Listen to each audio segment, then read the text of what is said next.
My name is Anna. I'm 35 years old.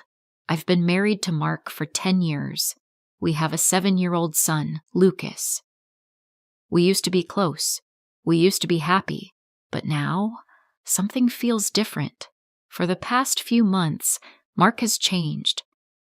He comes home late, eats quietly, watches TV, and goes to bed. On weekends, he says he has meetings or goes to play golf, and sometimes he locks himself in his home office. He always says, "I'm busy."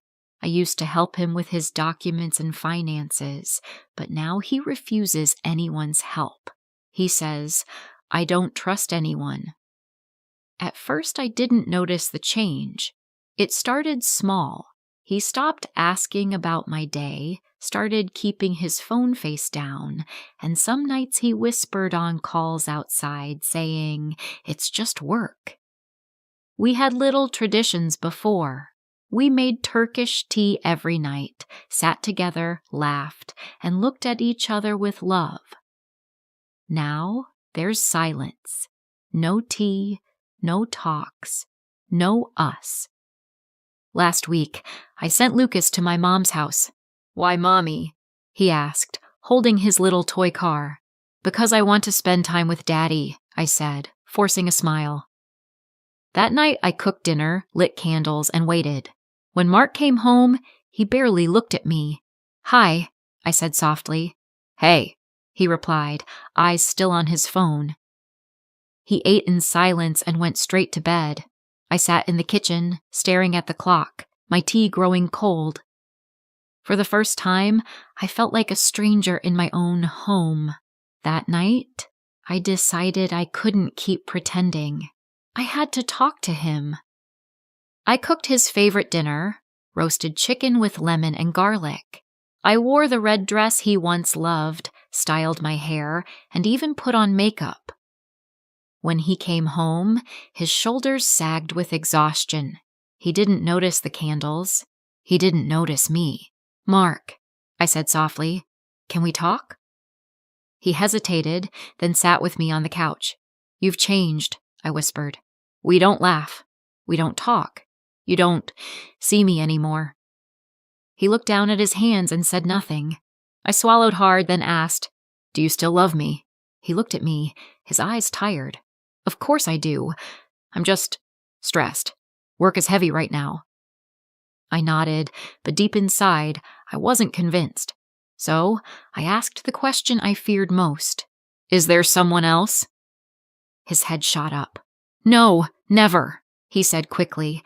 "I just need time, Anna. Please, be patient." I wanted to believe him. So I said, "Okay, I'll wait." But inside, I still felt alone. Weeks passed. Nothing changed. Mark still came home late, still avoided my eyes, still kept his phone close. One evening, Lucas sat beside me and whispered, "Mommy, why is Daddy always angry now? Did I do something wrong?" I hugged him tightly. "No, baby, it's not you," I said, forcing a smile through tears. I tried to plan a weekend trip for us. Mark said, "Not now, Anna. Maybe next month." That night, I sat in the dark, holding our wedding album, tracing our smiles with my fingers, wondering, where did we lose each other? A week later, I sent Lucas to my mom's again. I thought maybe we could reconnect, but when Mark came home, he went straight into his office without a word. I walked past the door, my hand hovering over the knob, but I couldn't knock. Instead, I sat in the kitchen, tracing the rim of my cold teacup, whispering to myself, "Does he even see me anymore?" That night, after he went to bed, something shifted inside me. I knew I couldn't live like this forever. The next evening, after putting Lucas to bed, Mark was in the shower. His phone was on the table. The screen lit up. A message. My heart stopped. It was from a woman. "I miss you. Did you think about me today?" I froze. My hand shook. I didn't need to open it. The words were enough. Mark came out of the bathroom smiling like nothing was wrong. I looked at him and felt my heart shatter. That night, I lay beside him in silence. He slept peacefully. I cried quietly, drowning in a heartbreak only I knew existed. The next night, after Lucas fell asleep, I waited in the living room. When Mark came out of his office, I said, "Mark, sit down. We need to talk." He frowned. "Anna, I'm tired. Can we—" "No," I interrupted. "Now." I placed his phone on the table. "I saw the message." His face went pale. "It's not what you think," he stammered. "Not what I think?" My voice shook. "She says she misses you. She asks if you thought about her today."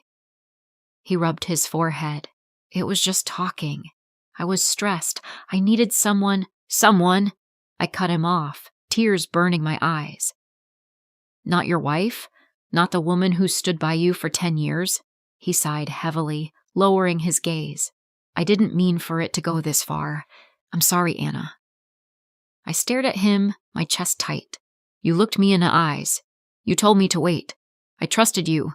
Do you know what that did to me?" He whispered, "I never stopped loving you." I shook my head slowly. "No, Mark. Love isn't this. Love isn't secrets. Love isn't making me feel invisible." Silence filled the room.